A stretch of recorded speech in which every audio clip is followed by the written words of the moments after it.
Um dedo de prosa com um tanto de inteligência e um bocado de questões do momento. Sejam bem-vindos a mais um episódio do Conversas de Ateliê, podcast do Ateliê de Humanidades, que faz o encontro dos nossos colaboradores com os nossos apoiadores. Hoje nós estamos aqui para o nosso último episódio do ano de 2023 e também completando o nosso primeiro ano do Conversas de Ateliê. Nós não fizemos exatamente aí 12 meses de Conversas de Ateliê, mas é o nosso primeiro ano gravando. E para isso, então, a gente vamos fazer um episódio especial. Antes de falar sobre nosso formato de hoje, queria apresentar aqui quem está na mesa comigo. Fala, Bia, tudo bom? Oi, Lucas. Oi, pessoal. Estamos aqui também com o Paulo Henrique. Fala, Paulo. Olá, Lucas. Olá, André. Olá, Bia. Olá, companheiros e companheiras, amigos e amigas. Bom dia. E também com o André. Diga lá, André. Olá, pessoal, tudo bem? Vamos lá. Vamos lá. Então, qual é a ideia? A ideia é que é sugerida pela Bia, e eu sugeri que a gente fizesse um episódio estilo retrospectiva, e Bia nos deu a ideia de cada um trazer um tópico que a gente discutiu ao longo do ano, para a gente falar, né? A gente não vai fazer, claro, um episódio inteiro sobre esses tópicos, a gente já fez, você pode procurar aí no feed, mas a ideia é falar por que esses tópicos ficaram com a gente, por que a gente julgou eles particularmente relevantes, e talvez trazer alguma coisa nova, alguma coisa que a gente pensou desde então, alguma coisa que aconteceu no mundo, né, desde então, desde que a gente gravou. A ideia é essa, né? E no final a gente vai falar um pouquinho sobre como foi essa nossa experiência do Conversas, né, nesse primeiro ano de 2023. Pois bem, quem quer começar? Eu posso começar. Vai lá, Bia, vai contigo. Eu fiquei pensando, quando veio essa proposta, né, assim, o que marcou esse ano de 2023. E me pareceu assim, muito evidente que esse ano ficará na história como um ano em que a questão climática atingiu, de fato, assim, um outro patamar, né? Se até o ano passado a gente podia ter ficado conjecturando, né, no futuro, talvez, quem sabe, em que momento, né, a questão climática iria se apresentar como algo que não poderia ser evitado pela humanidade, né? Eu acho que isso chegou neste ano de uma forma já bastante aguda e assim anunciando, né, um agravamento dessa situação para muito em breve, né? Então a gente teve esse ano, está tendo aqui no Brasil, né, esses dias muito quentes e consecutivamente nós estamos ouvindo falar. Foi o outubro mais quente da história, foi o novembro mais quente da história, né? E isso com consequências bastante visíveis, né, na natureza, no derretimento das calotas polares, no aquecimento dos oceanos, né, na seca, né, as fotos que foram divulgadas da seca da Amazônia, né, e a gente não para de ver no noticiário.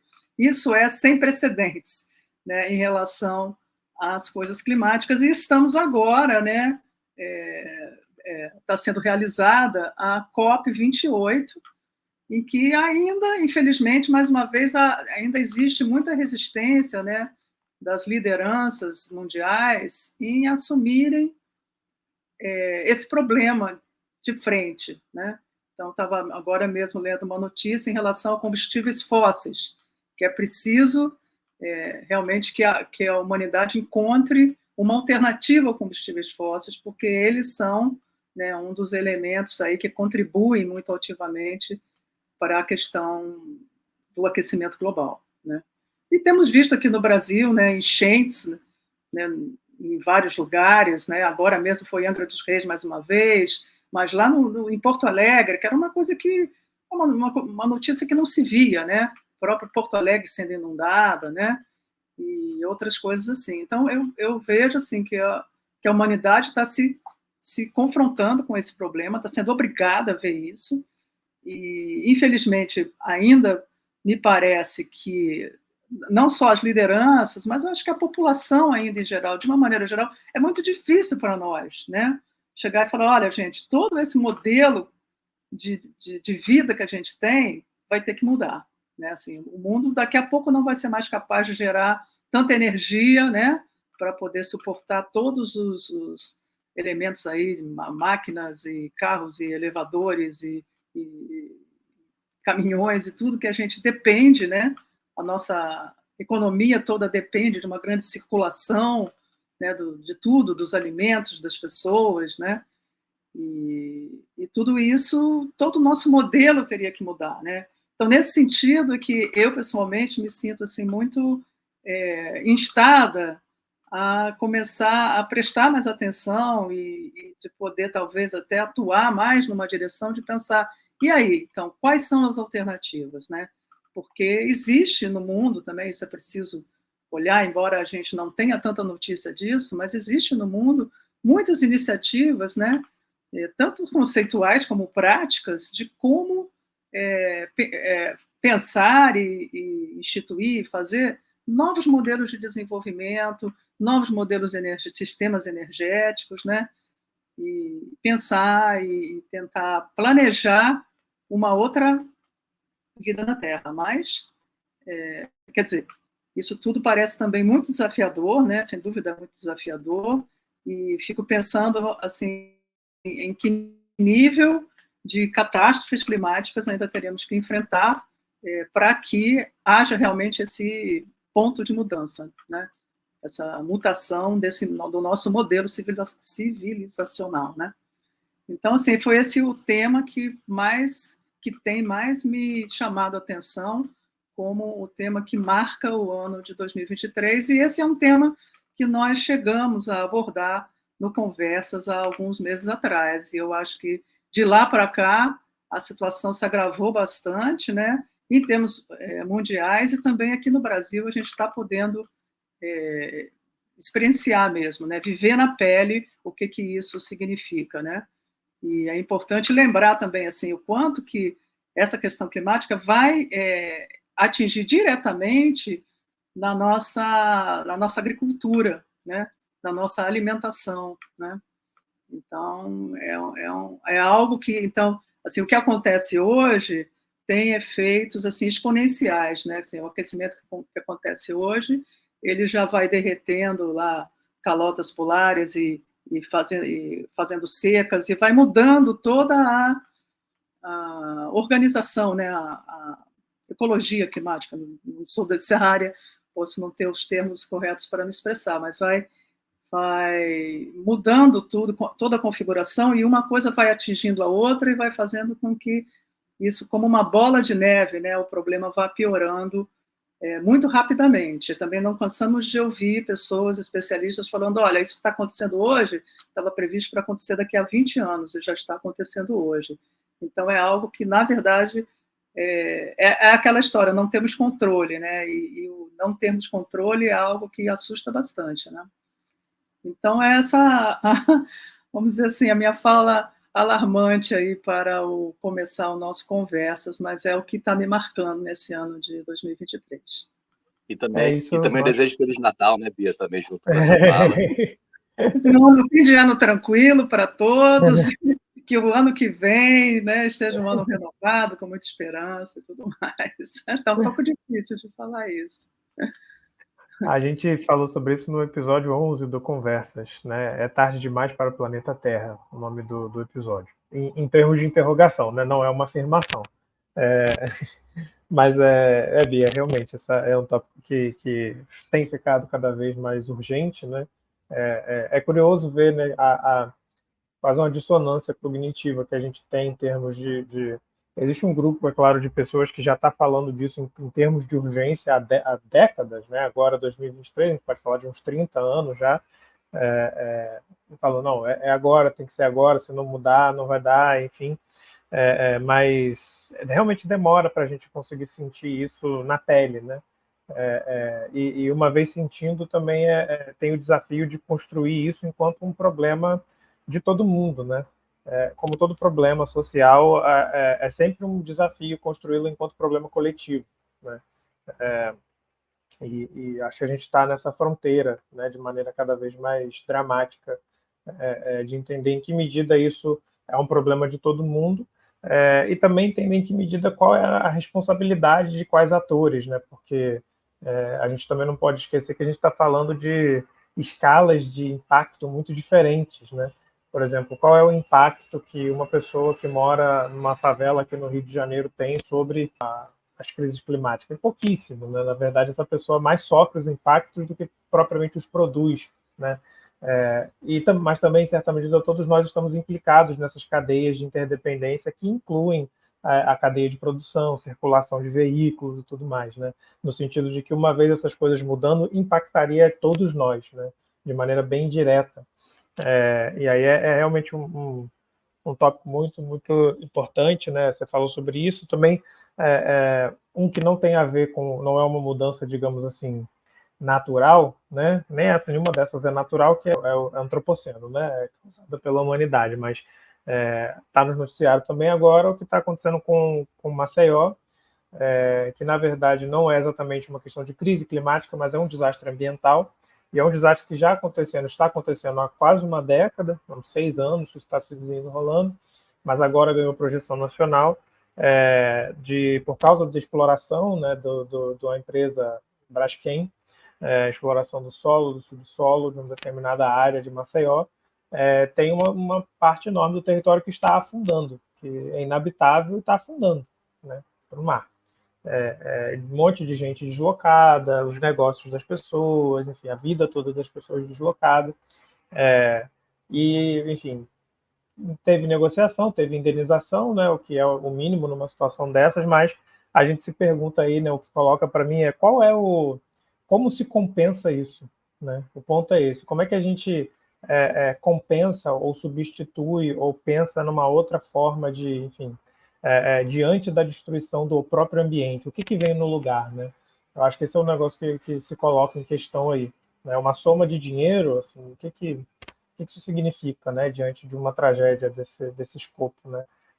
Isso porque é uma que a gente pode realmente apontar o dedo e falar, ó, foi essa empresa aqui, né? As outras são mais complicadas, os outros desastres são mais complicados, que a gente não sabe muito bem para quem apontar o dedo, né? Fui eu, foi você, foi aqui, foi complicado, né? É possível, mas é mais complexo do que isso. Mas acho que é muito bem lembrado o tópico, muito bem colocado. E só para lembrar, né, que assim, você está falando aí de Maceió, e Brasil já tem uma história nessas tragédias ambientais, né? Mariana foi outro dia. E o que foi feito? O que tem sido feito para que não haja novas Marianas, né? Que eu me lembro que naquela época se dizia que também tem outras barragens aí prestes a acontecer a mesma coisa. Então, só para complementar que, né, o Brasil já tem uma tradição nesse tipo de tragédia, infelizmente, né?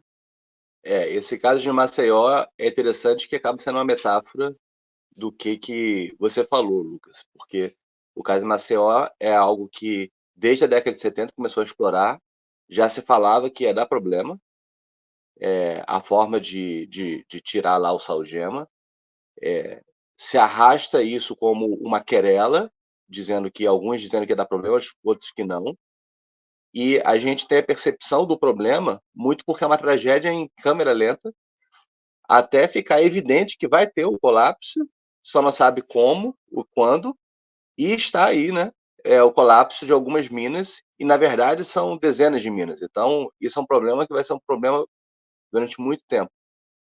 E até acontecer digamos, aquilo que está sendo anunciado, as pessoas não caem muito na concretude do que está acontecendo, né? Então, eu acho que é um pouco metáfora de como que a questão das mutações climáticas também é um processo de câmera lenta, que tende a se acelerar e que demora um tempo para o processo de realização, para você dizer, de fato, isso está acontecendo, né? Essa questão das minas de Alagoas também. Chega um momento que fala, isso de fato está acontecendo e vai ter que deslocar as pessoas.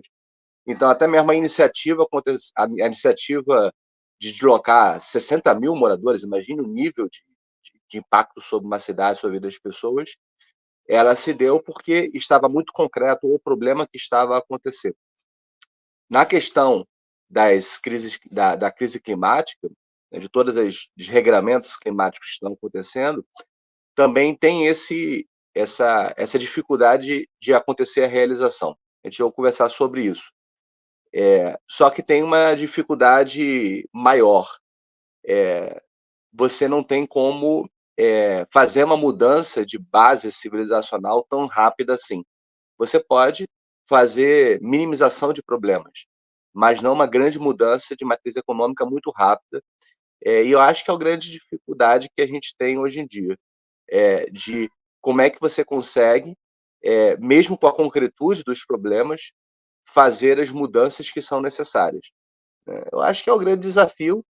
Não há muitas respostas concretas para isso, porque, como a gente conversou também no outro episódio, até aquelas energias que são tidas como limpas também não necessariamente são limpas. Então, existem, que até foi proposto pela própria Bia, né?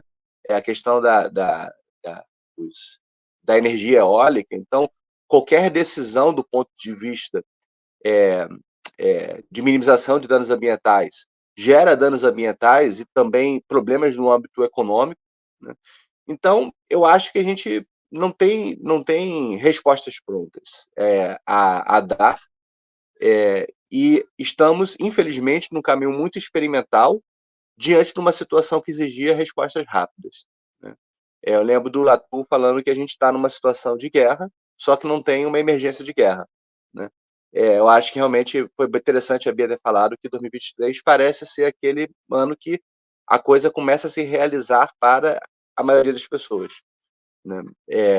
Ou pelo menos uma grande parte das pessoas que estão informadas, que estão sendo informadas, mas de sair disso para a ação é muito complicado, né? Só para terminar com um exemplo bobo, o próprio governo brasileiro que enuncia algum tipo de consciência disso, e tem pessoas dentro do governo que têm consciência disso, supostamente, é o mesmo governo que quer retomar uma política, não sei nem se chegou a retomar, mas pelo menos botou isso na mesa, de carro privado, e de subsidiar carro privado, né? Ou então, é o mesmo governo que fala de fazer, passar pacote para fazer exploração de petróleo na Amazônia. Então, ter a consciência, até mesmo ter o discurso bonito, ou fazer algumas coisas, não necessariamente se articula com uma política integrada disso, né? Porque a grande dificuldade das nossas democracias, como um todo, no mundo todo, e sobretudo no Brasil, é uma visão integrada de desenvolvimento e de longo prazo. A gente não tem isso. No Brasil, as coisas vão sendo feitas muito nos ajustes de interesses de relações de poder.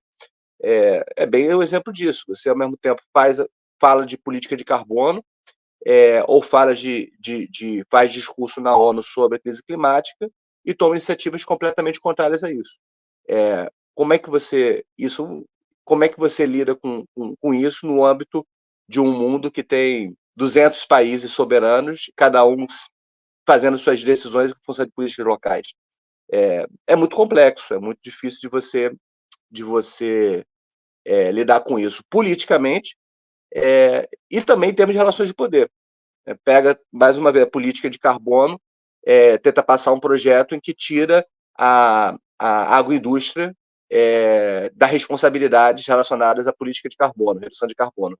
Se você tirar a agroindústria no Brasil, você tirou quase toda a parte da economia brasileira do compromisso relacionado aos ativos de carbono, né, de redução de carbono. Então, um projeto desse acaba sendo só para inglês ver. Então, a equação política ela não é fácil, e eu não tenho nenhuma segurança de que a gente tenha elementos políticos para resolver isso sem ser no ambiente de guerra, no sentido de não guerra entre pessoas, mas um ambiente de guerra de agora parou a brincadeira, é necessário porque a catástrofe está aí. Eu não vejo outro motor político do que esse. Esse caso de Maceió, o Instituto de Questão Ambiental, de licenciamento ambiental, nos anos 70, do governo de Alagoas, tinha sido contra, dado um parecer contra a implantação do projeto da Braskem.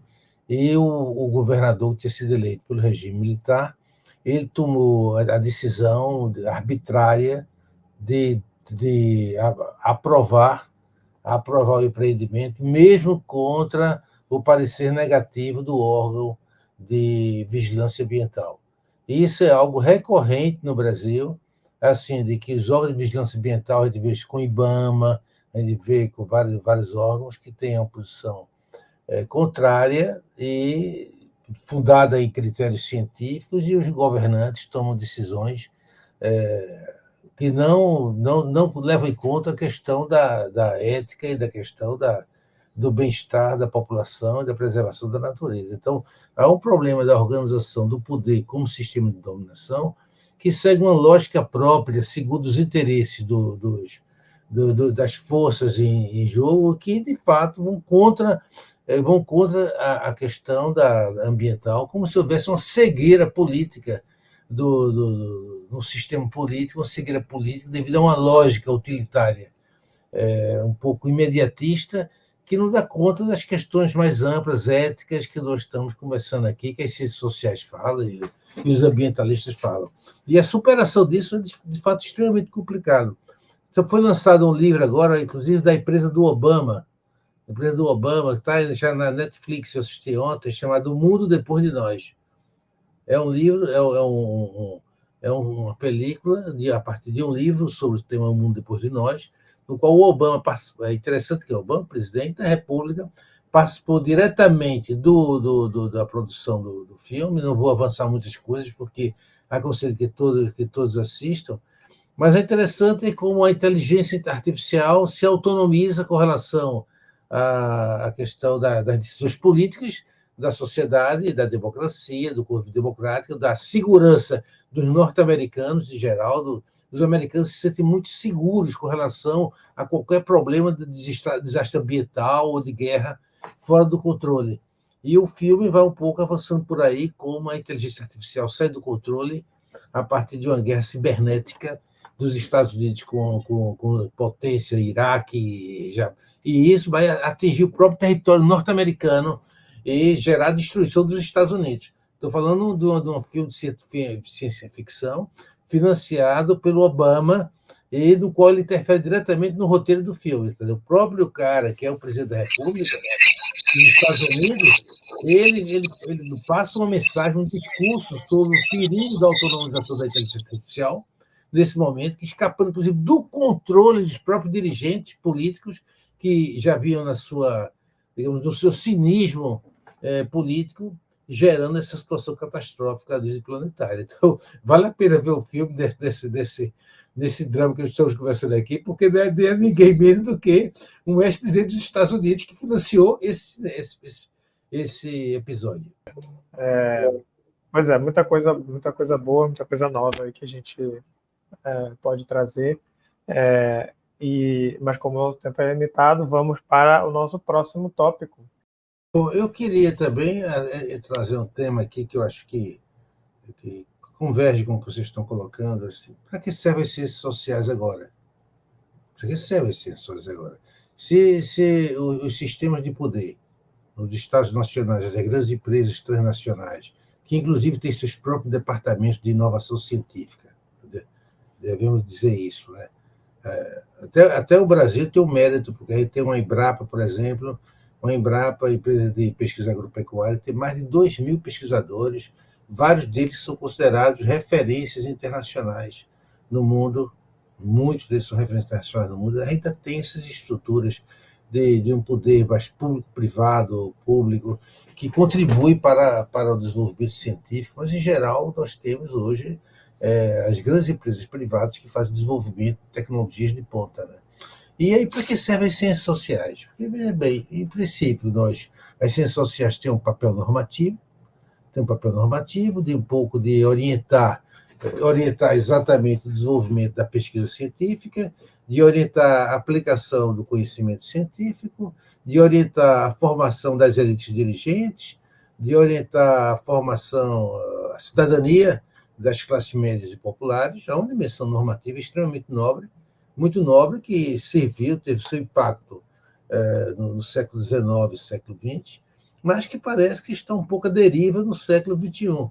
Eu acho que esse esforço de resgatar outros saberes, outras culturas, saberes ameríndios, africanos, orientais, etc., etc., o esforço de descontextualizar a forma tradicional de organização das ciências sociais, a formação mais eurocêntrica, para trabalhar uma dimensão mais autocêntrica, heterocêntrica, incluindo outros saberes.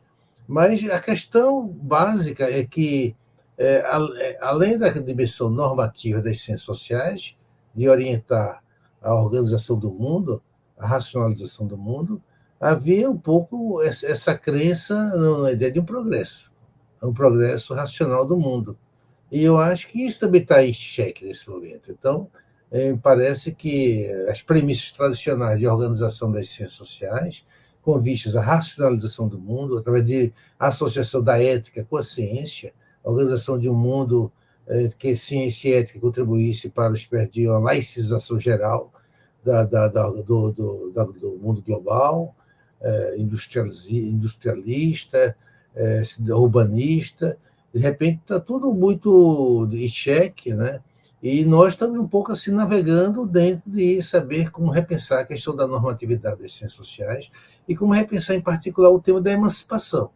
Então, o fato de você incluir, que já é um passo importante, outros contextos, descontextualizar os lugares de produção da ciência, não necessariamente contribui para o problema uma dinâmica ou uma narrativa de emancipação. Pelo contrário, você pode resgatar saberes tradicionais, saberes outros, mas que não têm compromisso necessariamente com a questão da democracia, com a questão da emancipação, com a questão do pluralismo. Então, se a gente pensar os saberes práticos, mesmo na Índia, das castas, os saberes confucionistas na China, ou os saberes tribais na África, ou mesmo os saberes das comunidades aimara, que são exaltadas pela questão do bem viver, necessariamente essas comunidades tradicionais elas não têm, de fato, uma experiência voltadas para a emancipação. Pelo contrário, são experiências para reforçar o tradicionalismo. Não são, em geral, essas outras experiências que nós chamamos de importantes de serem resgatadas, é justo, é honesto, necessariamente elas não apontam para um processo de emancipação. Elas, pelo contrário, elas apontam para um processo de retradicionalização. Seja as experiências dos grupos tribais e comunitários da América Latina ou da África, que são trabalhos de projetos de retradicionalização cultural, ou nas experiências urbanas, como a reevangelização a partir da figura severa e autoritária de Jeová, que vai na mesma direção. Então, é um mundo que, quando se desmancha o processo de racionalização do mundo, do qual as ciências sociais estão comprometidas, nós não vemos necessariamente que a descontextualização ela se abre para um novo projeto emancipatório. O que nós estamos observando é o contrário. Nós estamos em uma espécie de retradicionalização do mundo a partir das periferias e a partir do centro, que também se torna periférico nesse momento. Então, essa questão que eu coloco para vocês, que infelizmente eu não tenho essa bola de cristal, mas que todos nós temos que pensar como fica a questão da ontologia das ciências sociais, como fica a questão da racionalização do mundo, como fica a questão da emancipação no mundo que está se retradicionalizando. E eu tive, no meu pós-doc, fiz na área de ciência da informação e no campo da ciência aberta. E lá, então, havia também questionamentos, né, sobre o que é a ciência aberta. Né? Por um lado, ela pode ser uma ciência, pode propagar só que os cientistas entre si tenham mais aberturas, mais troca, mais compartilhamento, e que não se espere até a publicação de um artigo para que haja essa troca de informação.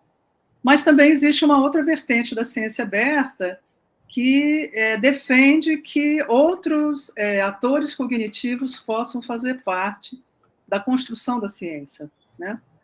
Da construção do conhecimento, melhor dizendo. E, então, nesse sentido, assim, só para, vamos dizer assim, mostrar um exemplo de coisas que têm sido feitas, né, dentro desse campo.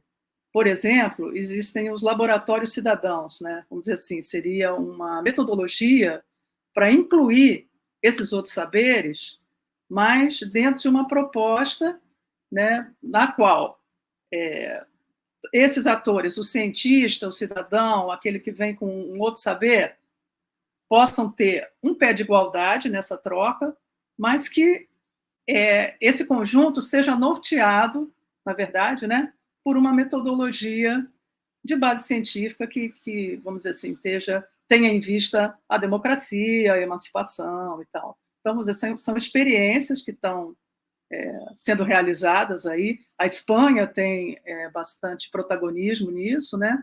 Aqui no Brasil existem algumas experiências também nesse sentido. A própria UFRJ tem uma experiência a nível de extensão, aqui na comunicação da UFRJ, de Laboratórios Cidadãos.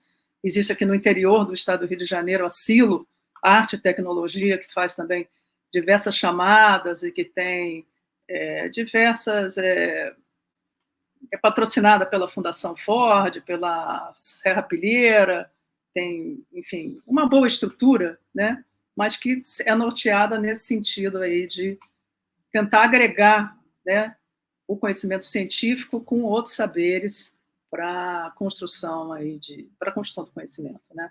E aí tendo em vista aí várias áreas diferentes. Essa Silo, ela fica na área rural, então tem uma preocupação também assim com a parte mesmo, né, da agricultura, a parte hídrica, e juntar então o conhecimento, né, popular ali, rural, com o conhecimento científico, junto com... Então, tem experiências que juntam também, enfim, o pessoal da Fiocruz, também dialogando nesse processo, nessa articulação de conhecimento. Então, não é uma resposta, mas vamos dizer assim, seria assim, uma experiência que estaria tentando caminhar aí nessa direção, eu acho, do que o Paulo falou, né? Sobre essa questão que Paulo levantou, para que ciências sociais, ela, de partida, eu penso que tem duas formas de resposta. Uma delas sim, ter um papel de intérprete fundamental. Acho que nada nos levaria hoje em dia, na minha opinião, a uma perspectiva meramente vamos então largar a nossa perspectiva de ser o intérprete. Pelo contrário, cada vez mais a sociedade complexa como a nossa depende de intérpretes que consigam dar uma perspectiva mais ampla da sociedade, para além dos imediatismos, para além das suas fragmentações em perspectivas. E é esse o papel das ciências sociais. As ciências sociais não devem ser porta-voz de fatias da sociedade. Tem uma parte das ciências sociais que pode servir a isso, mas as ciências sociais também têm vocação a ser intérprete nos processos mais globais, mais amplos da sociedade. Pode-se falar mal desse tipo de papel de intelectuais, mas sempre os demanda, sempre se demanda. As pessoas até estão demandando intelectuais que sejam intérpretes, né? Aí é aquela velha fórmula que os intelectuais adoram se voltar contra si mesmos e falar mal dos intelectuais, mas está sempre buscando. A questão você vai ter uma boa interpretação intelectual fomentada com as ferramentas que nós temos, ou vamos ter coaches, vamos ter intelectuais públicos que fazem mais interpretações, simplificam os processos. Então, tem um lugar importante das ciências sociais de disputar e de se colocar como intérprete. Uma parte do problema é exatamente quando se recolhe a sua especialidade e suas preocupações muito pequenas relacionadas a turbinar currículos, a progredir em carreiras, de grupos, de atores que largam os debates, e largam até mesmo a formação para lidar com os grandes debates públicos, né? Uma parte do problema das ciências sociais é porque ela se super especializa em questões meramente da bolha, sem fazer articulação com a interpretação das questões mais amplas da sociedade. Filosofia também, né? Como diz um Crisóstomo, que é um filósofo, ele falou assim: coloca o microfone na boca de um filósofo e não vai saber falar quase nada sobre as coisas. Sabe falar da especialização específica do seu setor de filosofia, mas não sabe falar sobre as questões do mundo. É um problema, né? E a outra forma de responder, eu acho que é o desafio de se renovar, pensando a articulação das ciências sociais com criação de tecnologia, no sentido amplo do termo. Criação de tecnologia não no sentido somente de máquina, mas de tecnologia, de inovação, mais vinculada ao pragmatismo.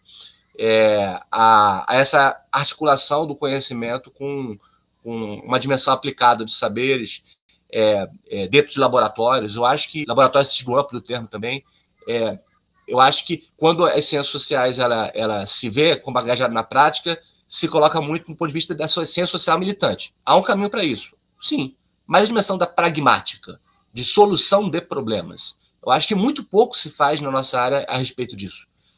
E nisso daí perde pertinência, porque no fim das contas, quando é para solucionar problemas efetivamente, né, essa solução de problemas acaba caindo no colo de outros atores, da parte de administração, das tecnologias de informação e comunicação, vai para outros atores. Eu acho que uma parte das competências da formação das novas gerações tem a ver com saber realmente lidar com instrumentos e criação de instrumentos, lidar com ferramentas. A gente forma hoje em dia cientistas sociais para serem escritores de papers e apresentadores de trabalhos e congressos. O que fora poucas pessoas, por exemplo, o Lucas sabe fazer várias coisas que não se espera no cientista social, que é lidar com a vida prática, lidar com instrumentos práticos, lidar com tecnologia, mas a grande maioria não aprende isso, é desincentivado a isso. Isso é visto como, isso é coisa do capitalismo, lidar com tecnologia, lidar com coisa aplicada, é coisa do capitalismo, é coisa das outras áreas. Nós não, só problematizamos. E aí você não forma gente que efetivamente olhe para o mundo e diga, aqui há um problema, aqui há ferramentas, como é que eu faço para solucionar isso? Que é a versão pragmática da coisa. Né? Se só quem faz essa linha pragmática do negócio são aqueles que estão vinculados a interesses de poder e estruturados dentro de organizações que têm defesa de interesses específicos, isso é um grande problema. Porque aí você só lida com o mundo tentando transformá-lo a partir do discurso bonito, e não a partir de ferramentas e de dispositivos que efetivamente consigam influenciar este mundo. Né? Uma parte da nossa experiência tem a ver com isso, mas ainda no âmbito bem acadêmico, que é o âmbito de ocupação do espaço público, de formação de gente e tal, e tem essa outra coisa que é de criar ferramentas, tecnologia. E isso daí leva a perceber, sim, essas renovações que tem no âmbito das comunidades tradicionais, no âmbito de todos esses caminhos, mas eu não vejo como um tradicionalismo propriamente. Eu vejo como uma forma de se apropriar da ancestralidade de forma bastante reflexiva, em geral, sobretudo no âmbito das democracias, né? E que depende disso que a Bia falou, de como é que uma Embrapa pode como é que as instituições modernas elas podem entrar com essa articulação com ancestralidade, com tradição, com um processo de aprendizado mútuo. Eu não vejo como um tradicionalismo, eu vejo como uma ampliação de repertórios em que a chave acaba sendo para lidar com os problemas do mundo, tem que passar pela ciência e tecnologia. Eu não vejo como saída por fora disso. E tem que passar por renovação das instituições de poder. E para isso a gente está muito distante. As nossas democracias, e no caso eu falo da brasileira, é muito centralizada, muito oligarquizada. Você não consegue ter ferramentas políticas ou instituições políticas que permitam a descentralização e autonomização das pessoas para lidar com seus próprios problemas. São todos estatocêntricos e de um Estado muito pesado, muito burocratizado, e isso eu acho que é a maior dificuldade. Não, certamente. Você mencionou isso sobre, né, você falou brevemente sobre a questão para que a gente educa, né, cientistas sociais e antropólogas, cientistas políticos hoje. Me lembrou isso, né? A Bia falou aí sobre o exemplo do Silo, né, na UFRJ. Eu acho que passa muito também pela construção desses espaços onde formas diferentes de atuação são incentivadas, né, e são, na verdade, valorizadas, né? O ateliê, por exemplo, um espaço como esse, onde existem outras formas de produção aqui que são valorizadas e tem espaço aqui para acontecerem, né? Que não necessariamente vão contar pontos no currículo, não vão valer nada para você renovar assim, a nota do Qualis, nada disso está em jogo. Então, você pode fazer outras coisas, né, que não dizem respeito a isso, que não dizem respeito a essas métricas, né? Então, eu acho que grande parte disso, né, por exemplo, da criação de tecnologias, né, do efeito prático e também da orientação ética dentro da prática das ciências sociais, da sociologia, da antropologia, da ciência política, dizem respeito aos espaços em que isso é feito, né? Eu estou falando concretamente mesmo, né? Os espaços físicos e os espaços no sentido de quais são as organizações dentro das quais essas coisas são produzidas, né? E isso faz toda a diferença, faz toda a diferença. Uma coisa que me veio à mente também quando Bia falou sobre Bia e André falaram também sobre a questão do uso prático, né, dos efeitos, né, da prática científica. Eu acho que tem a via, né, tradicional para as ciências sociais sempre foi pelo Estado, né, como tecnólogos do Estado, né, que é uma via que até hoje está aberta, né. Muitas universidades, muitos cursos de ciências sociais formam pessoas para trabalhar ou em organizações do terceiro setor que estão indiretamente ligadas ao Estado ou no Estado, né, em termos de produção de política pública, enfim, em termos de tecnologia estatal mesmo, né. E essa via está aí, ela está aberta, né. Eu acho que é importante pensar outras vias também, né, ao mesmo tempo.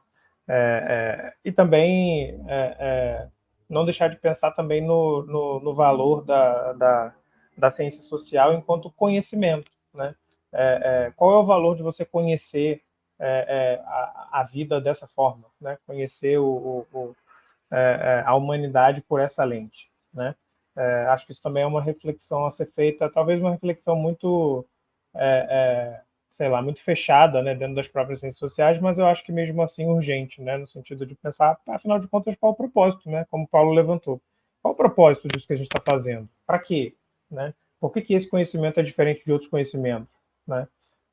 Tem trabalhos sociológicos que parecem econometria. Por que é diferente? Qual é a diferença? Tem trabalhos sociológicos que parecem literatura. E aí? Qual é a diferença? Né? E se é que precisa haver uma diferença também, né? Que é o outro ponto. Se a gente precisa mesmo militar em termos das fronteiras disciplinares que a gente erigiu, ou se essas fronteiras já estão um pouco ultrapassadas. Né? É outra questão a se colocar aí. Não, eu queria lembrar dessa discussão. Essa discussão que a gente está fazendo, que é bem interessante, assim, sobre o fenômeno comunitário. E voltando, concordo com o André, o papel há várias formas de pensar o trabalho intelectual, dependendo de onde você está. Se é um intelectual de uma comunidade indígena, é uma questão, né? Ele tem a ver com o resgate de sua ancestralidade, mas eu diria com sua tradicionalidade também. Ou se é um intelectual urbano ligado a uma Embrapa, a uma empresa de tecnologia que está favorecendo o desenvolvimento científico do agronegócio, ou se é alguém que está trabalhando a questão dos migrantes, das migrações, das catástrofes.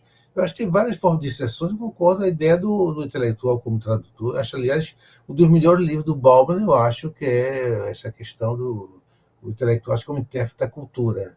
Aquela questão que ele vai fazer aquela crítica do intelectual tradicional, que ele é julgador de um processo histórico em evolução, e ele só está ali mais contribuindo para organizar políticas de normalização, digamos assim, da justiça e da cidadania, e para o outro mundo intelectual, como intérprete da cultura, que coloca uma questão mais ampla sobre processos vários, múltiplos, que você não tem necessariamente, não existem, não convergem para um mesmo destino, para um mesmo tempo futuro, mas convergem simplesmente para uma multiplicidade de projetos. Eu acho que concordo com o André, mas eu acho que se coloca outra questão, tradicionalmente para as ciências sociais, que nós podemos abandonar ou não, que é essa questão da emancipação. Então, a questão, é possível pensar processo de emancipação a partir de sociedades comunitárias?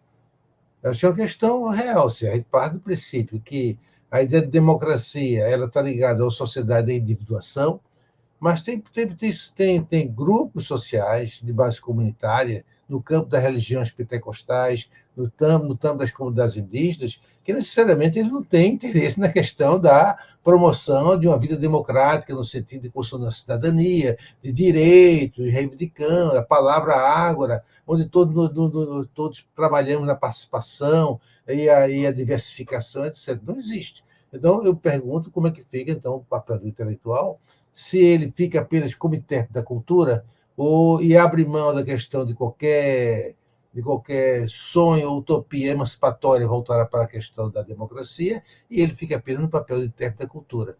Eu penso fortalecidos os sistemas comunitários. É uma forma de saída para a humanidade se a questão da desigualdade pode ser resolvida pelo paradigma comunitário, e mesmo sem democracia, digamos que os chineses estão tentando fazer isso. Os chineses com o confucionismo, um paradigma comunitário que trabalha o bem-estar social, resolver o problema da fome das habitações do trabalho, mas sem questão de democracia no jogo. Penso que o intelectual, nós trabalhamos com sociologia, com ciências sociais, nós latino-americanistas, que tradicionalmente temos um compromisso muito com a questão de articular desenvolvimento e democracia, nós temos esse compromisso de pensar essas questões mais amplas sobre o impacto do comunitarismo sobre a construção da ordem, da normatividade e da emancipação. Não sei se abri muita questão, mas eu acho que é uma questão importante da nossa discussão, inclusive do Ateliê de Humanidades, inclusive do Ateliê. Bom, aproveitando então o gancho que Paulo deixou para a gente, falando sobre o ateliê, né? Eu mencionei um pouquinho também. Eu acho que a gente poderia agora, nós aqui, ficou faltando também, né, não posso deixar de mencionar, Michele Guerreiro e Christian Jimenez, que participaram do Conversas com a gente ao longo desse ano. Hoje eles não puderam estar aqui participando, mas participaram com a gente. Também, né, todos os nossos convidados e convidadas. Não vou falar o nome aqui, porque senão eu vou esquecer, e aí quem eu esquecer não fica bonito, né? Então, só agradeço aos nossos convidados e convidadas que participaram tão generosamente aqui do Conversas com a gente. Então, nesse momento eu queria abrir espaço para a gente fazer a nossa avaliação de fim de semestre, né, como se faz em universidade, só que a nossa avaliação no nosso primeiro ano, né, desse experimento, que foi o Conversas de Ateliê, que começou, né, o André trouxe essa ideia, falou comigo sobre a ideia de fazer um podcast com um perfil diferente, que a gente faz no República de Ideias geralmente, né? Nesse tom realmente mais de diálogo, trazendo tópicos variados, não necessariamente falando sobre um tema só. A gente pensou sobre essa estrutura, né? O André veio com a estrutura de 3 partes, que a gente tem trabalhado ao longo do ano, com algumas poucas variações. E agora a gente está fechando então, o nosso primeiro ano de Conversas de Ateliê. Esse vai ser o nosso 19º episódio. Abriremos o ano que vem, então, com o 20º episódio. E é isso. Fica aí a mesa aberta para a gente falar como é que foi essa experiência para a gente, o que vocês acharam, críticas, sugestões, dúvidas. Então, eu acho que foi uma excelente experiência, que a gente vai aprendendo também ao longo do processo e continua aprendendo no ano que vem. Eu acho que a ideia do Conversa Ateliê de trazer um formato de conversas, ela é importante e a gente vai também aprendendo esse traquejo de como fazê-lo. Eu lembro até conversando com o Christian semana passada, ele falou sobre o quanto que algumas vezes ele, né, e também outros, vinham quando pensavam o tema e via conotações para poder falar, como se fosse quase que uma pequena mesa redonda. Isso às vezes pode funcionar, mas também existe também a possibilidade de conversar no sentido realmente de emergir alguma coisa e fala-se sobre uma coisa mais informal. E a gente conseguiu, eu acho que no Conversas nesse primeiro ano, fazer algo que é nesse meio. O meio entre uma conversa informal e também alguma coisa que as pessoas se preparam. Não é uma conversa de botequim, não é uma conversa de boteco, que também tem seu espaço, mas aqui não é. Então, existe sempre, obviamente, uma mediação acadêmica, uma mediação reflexiva. E ela, às vezes, demanda, sim, da pessoa pensar uma estrutura de fala, pensar um pouco sobre isso, ou até mesmo quando fala, a fala ter essa preocupação estrutural, conceitual. E eu acho que faz parte do Conversa Ateliê que essas conversas, então, sempre tenham um pé dentro do ambiente acadêmico, porém, eu acho que há muito que aprender também de se soltar um pouco mais do compromisso de estar sempre falando para colegas da academia, né? Eu acho que a primeira questão interessante em relação à conversa é isso.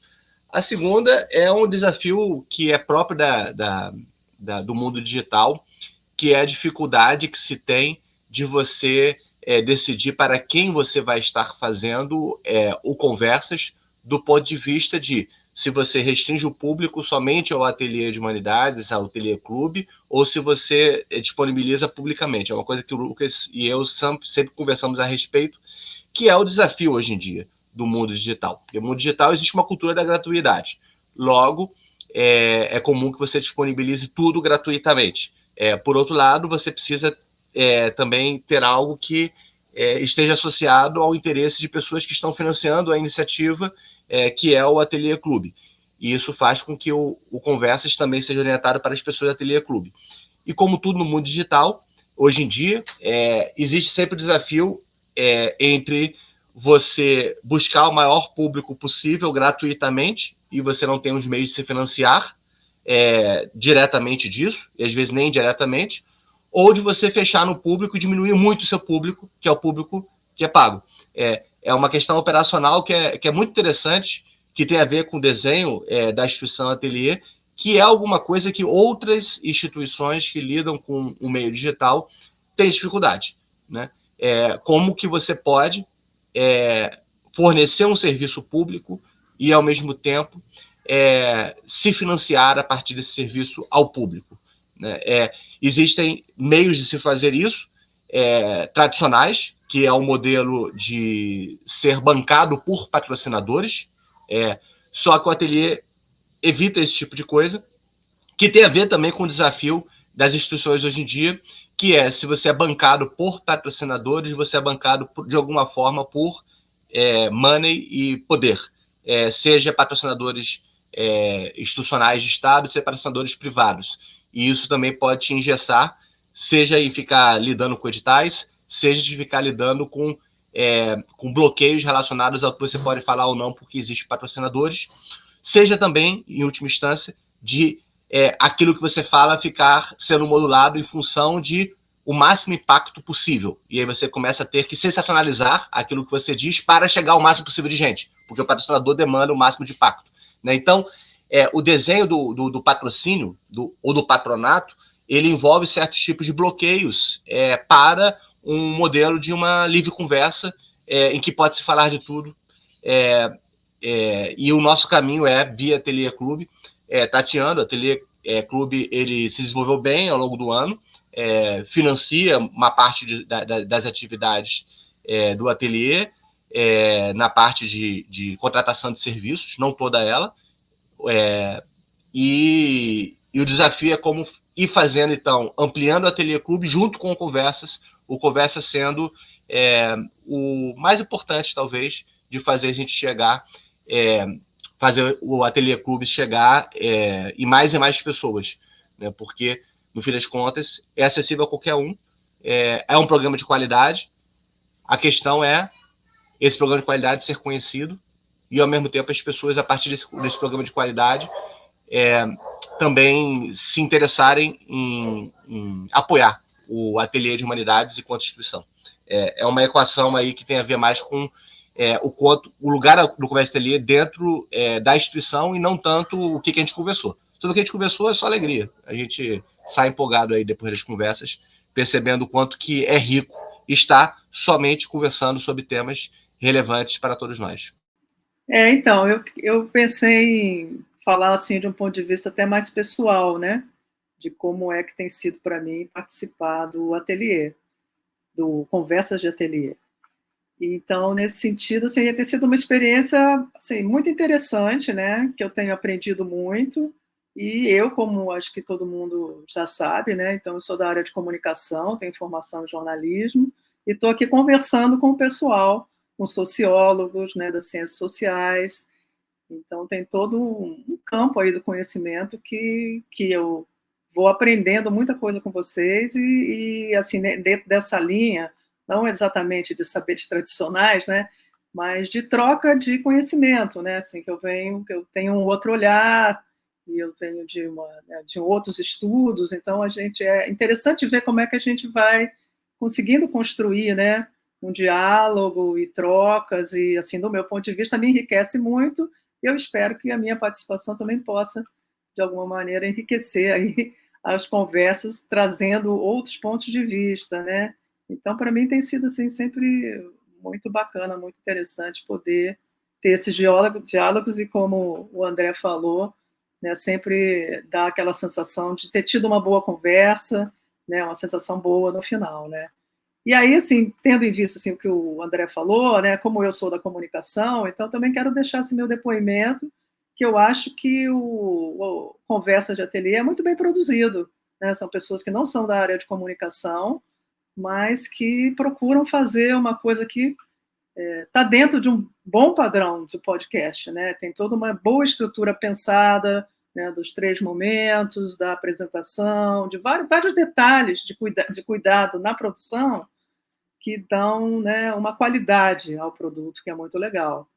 E esse desafio, drama aí que o André coloca, né, você falou, se eu for patrocinado, eu vou ter que usar talvez de coisas mais sensacionalistas, mas para chamar atenção. Mas não só, né? Assim, se você quiser aparecer, né, ter alcance no YouTube, também, né, as boas técnicas para isso, né, também é você usar de chamativos, de coisas mais sensacionalistas para tentar atrair a audiência, mas eu acho muito interessante e bacana assim, que o ateliê se dá, vamos dizer assim, não é nem o direito, né, mas assim, de poder fazer um produto de qualidade dentro daquilo que acredita que seja interessante, importante de se discutir, né, trazer os temas de conversa, sem estar interessado, assim, tão interessado. Claro, está interessado em aumentar a audiência, mas não a qualquer preço, né, não utilizando aí desses subterfúgios assim para conseguir alcançar uma audiência muito maior, porque, né, é crescendo aos poucos e consistentemente, né, para ir ganhando aí musculatura, como é que se diz, né? Então tem sido sempre muito um prazer grande de estar aqui com vocês e eu acho que o Conversa do Ateliê vai indo muito bem. Eu vejo assim, tem alguns méritos do Conversa do Ateliê. Tem um mérito de trazer um pouco para a questão das demandas da conjuntura, que eu acho que é um problema tradicional do conhecimento científico e acadêmico e universitário em particular, que tem um compromisso muito mais com um certo rigor lógico, a demonstração lógica de uma tese ou de uma teoria, e que já às vezes não tem interesse nenhum para o conhecimento da vida social normal, para a vida cotidiana, digamos assim. Não tem interesse para a vida cotidiana. Pode ter interesse para um debate sofisticado na academia, mas que não tem interesse na vida cotidiana. Eu acho que esse Conversas aqui ele é interessante porque ele traz o cotidiano. São temas do cotidiano, né? Que pode, então, ir ao trazer temas do cotidiano, o Conversas ele é um recurso que pode ser acessado por outras pessoas, por outras camadas fora da academia que podem ter interesse nesse tipo de discussão, porque atrela o cotidiano a um debate mais estruturado. Primeira coisa, eu acho isso. Segunda coisa, eu acho, do ponto de vista de nós como expositores, que nós somos provocados a não vir aqui com a receita do bolo na mão. A receita do bolo é muito bom quando a gente está escrevendo artigo científico, que ninguém me incomoda, eu faço a minha receita, mas aqui não dá para vir com a receita, você tem que vir um pouco, tem algo que nossa formação, nosso treinamento intelectual, e tem algo da criatividade, da nossa capacidade de reelaborar, de flexibilizar, de reproduzir digamos assim, a dinâmica é uma dinâmica mais rica, mais ativa, mais interativa da construção do saber. Me lembra, assim, só para finalizar, o Deleuze disse que o papel da filosofia é construir conceitos. Essa ideia de que as coisas que param morrem. Então, a sociedade é uma dinâmica de transformar as potências e as pulsões em estruturas de narrativa que depois são demolidas. Eu vejo, então, que o Ateliê de Humanidade, eu vejo que aí o André e a Assessora de Lucas é um lugar deleuziano, assim, de produção de conceitos permanentemente e de desconstrução de outros conceitos que já não servem mais. E eu vejo que o Ateliê, o Conversas aqui, é um espaço típico, digamos, dessa dinâmica do Deleuze, da construção de conceitos, permitindo sempre renovar, fazer jorrar novas possibilidades, novas ideias, novas imaginações. E eu fico muito agradecido de ter tido a oportunidade até aqui de poder participar dessa dinâmica. É engraçado que eu falo com meus amigos deleuzianos, que eu não sou nada deleuziano, né? Mas eu já falei algumas vezes que a gente não tem discurso deleuziano, mas a gente tem uma prática deleuziana. E é bem isso, ele é bem deleuziano, né? Bem rizomático e criador de conceitos. É verdade. Eu agradeço muito, viu, por ouvir vocês. A gente eu estou assim, né, com os podcasts do Ateliê já faz um tempo, mais, né, na República de Ideias, trabalhando com o André, acho que desde 2018, né, já vai fazer 5 anos aí. E Conversas eu acho que é uma das coisas mais, eu diria, diferentes é um experimento mesmo, né, que a gente se colocou a fazer. É um experimento, assim, não no sentido de ser inovador para fora, né, para o que existe aí no mundo, mas é para mim, né, que não é diferente do que eu já tinha feito antes, é diferente do que a gente faz no República de Ideias, e é diferente em termos de prática mesmo, né, intelectual e de produção, né. Tive que aprender um monte de coisa para aprender a editar e a fazer essas coisas. A gente vai aprendendo, né? Isso é um conhecimento que já acumulei graças ao ateliê, graças ao Conversa de Ateliê também.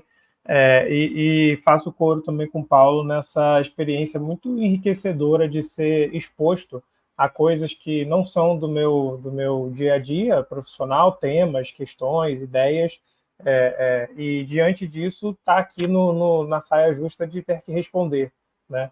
Eu acho que isso é muito, muito enriquecedor, é uma coisa que te ajuda digamos assim, afinar o seu instrumento, né? Se você pode ser um excelente violeiro que sabe tocar só um estilo de música, mas é legal você tentar se aventurar por outros gêneros, aprender algumas outras coisas, enfim, aumentar o repertório, né? Eu acho que o Conversas permite isso aqui para todo mundo que participa. A gente conseguiu uma coisa que a gente tinha essa preocupação, eu acredito que a gente conseguiu ter uma diversidade de visões aqui dentro, no sentido de perspectivas diferentes, pessoas com ideias diferentes, que pensam diferente, discordam sobre os assuntos, e isso aparece, né? Não em todos os episódios, mas vez ou outra aparece, e esse espaço de discordância e de diferença de perspectiva foi mantido, continua sendo mantido, e também eu acho assim, maravilhoso, acho uma coisa muito legal de se cultivar, né? Porque existe muita diferença de perspectiva por aí, mas não em um espaço pacífico, civil em que essa diferença produz alguma coisa, né? Eu acho que aqui a gente consegue fazer isso. Fico muito feliz e feliz com esse primeiro ano, e acho que o próximo ano vai ser melhor ainda. Muito bem, muito obrigado. Então a gente encerra por aqui o nosso último episódio de 2023. Nos vemos em 2024 com mais Conversas de Ateliê. Se vocês querem acompanhar o Conversas de Ateliê, pode procurar lá no site do Ateliê de Humanidades, no canal do YouTube do Ateliê de Humanidades, no nosso feed do Spotify, República de Ideias, e também em qualquer outro lugar que vocês acharem podcast, se procurar República de Ideias, vocês vão encontrar lá os episódios do Conversas de Ateliê. É isso. Um abraço, feliz ano novo, feliz Natal para quem é de Natal, festas para quem é de festas. Se você não comemora, também feliz fim de ano. A gente se vê de novo em 2024. Tchau, tchau.